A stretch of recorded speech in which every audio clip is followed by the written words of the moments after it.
In the vast silence of the ancient world, long before the rise of empires and kings, there was said to be a civilization so powerful that even the oceans whispered its name, Atlantis.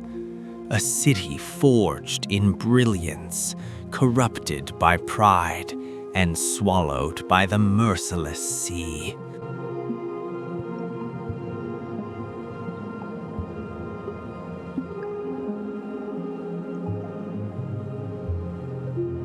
Our story begins with Plato, the philosopher who first recorded the tale. He spoke not of myth, but of memory, passed down through generations, a memory of a land blessed by gods and destroyed for forgetting them.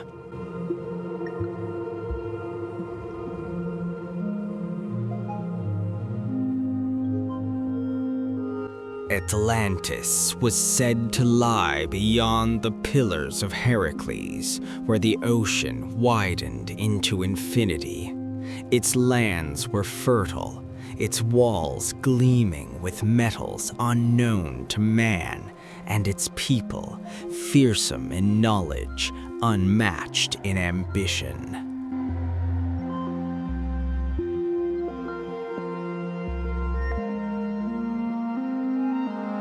They mined orichalcum, an enigmatic metal rumored to glow like fire.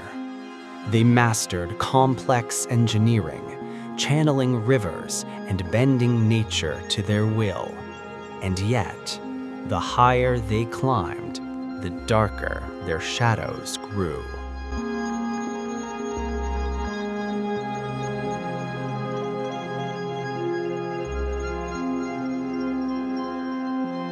Plato wrote that Atlantis once lived in harmony, guided by divine law, but as centuries passed, greed whispered into the ears of kings. Their hearts hardened, their eyes turned toward conquest. They sought to dominate the Mediterranean. They marched with armies forged in brilliance, driven by arrogance. And in that moment, the gods looked away. The downfall of Atlantis did not come with war. It came with the trembling of the earth, a roar beneath the ocean, a night where the sky cracked open and the sea rose to devour everything.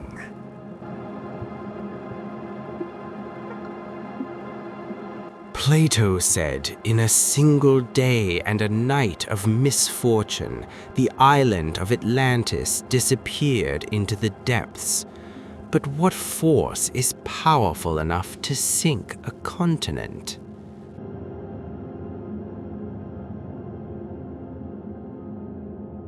Some believe it was a cataclysmic earthquake, others a volcanic eruption beyond imagination. And some believe it was punishment, retribution from the gods themselves.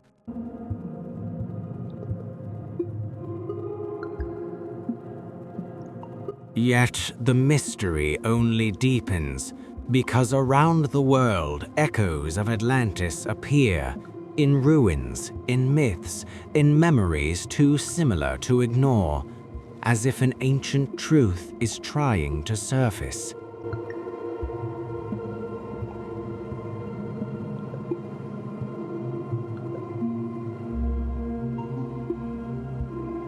In Egypt, ancient priests spoke of a glorious island swallowed by the sea. In India, the legends of Dwarka mirror the same fate. In the Americas, stories of a shining homeland lost to the ocean are carved into stone. Different civilizations, different eras, yet the same story. as if humanity remembers something it was never meant to forget.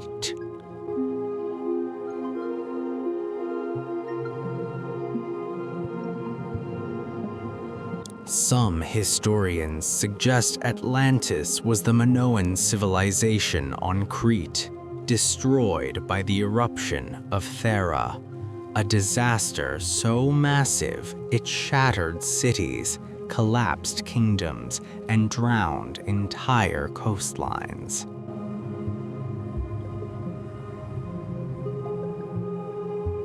But skeptics argue Plato meant it metaphorically, a cautionary tale, not a historical record. Yet, his descriptions are chillingly precise, too detailed to be born from imagination alone. He described concentric rings of land and sea. He described the shining metal orichalcum. He described a great plain facing the sea, and mountains that sheltered the island from harsh winds.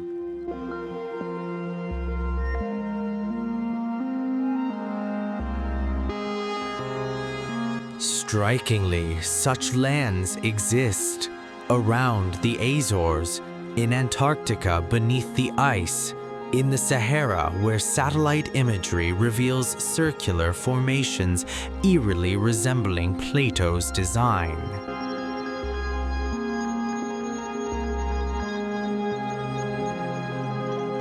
The Eye of the Sahara, the Richat structure, has become one of the most debated candidates. A massive circular formation in the desert, matching Plato's measurements almost perfectly.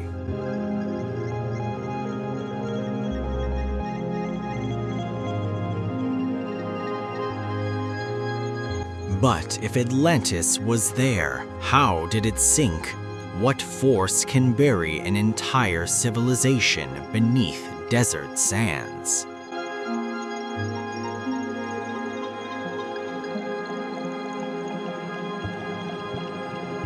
Some point to shifting tectonic plates, others to catastrophic floods at the end of the Ice Age, when melting glaciers unleashed oceans across continents. But there is another theory, a darker one, that Atlantis destroyed itself not through disaster, but through power, a weapon, a technology beyond comprehension. Some texts speak of crystals that amplified energy, towers that harnessed the Earth's magnetic field, machines powered by forces that today only exist in theoretical physics.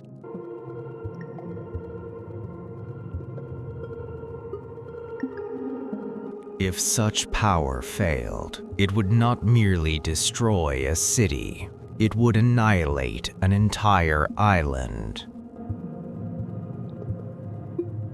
But whether Atlantis fell from war, disaster, or its own ambition, its end was absolute. For centuries, the ocean has kept its secrets locked beneath crushing pressure and eternal darkness. Yet, occasionally, glimpses emerge. Strange sonar readings, structures too symmetrical to be natural, ruins buried under kilometers of water.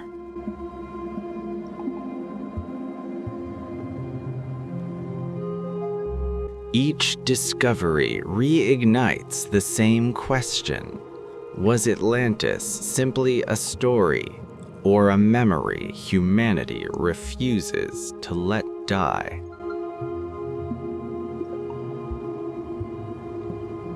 Because myths do not persist for thousands of years without reason.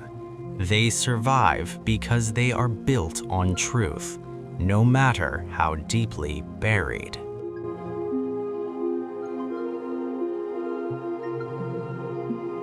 And perhaps the greatest mystery is not where Atlantis is, but why we continue to search for it. Maybe we hope to find something of ourselves in its ruins, our past, our potential, or our warning. A reminder that greatness without humility leads only to ruin, that power without wisdom invites destruction. In the end, Atlantis is not merely a lost city, it is a mirror held up to humanity, a reflection of what we are and what we may become, a warning written in water, echoing through time.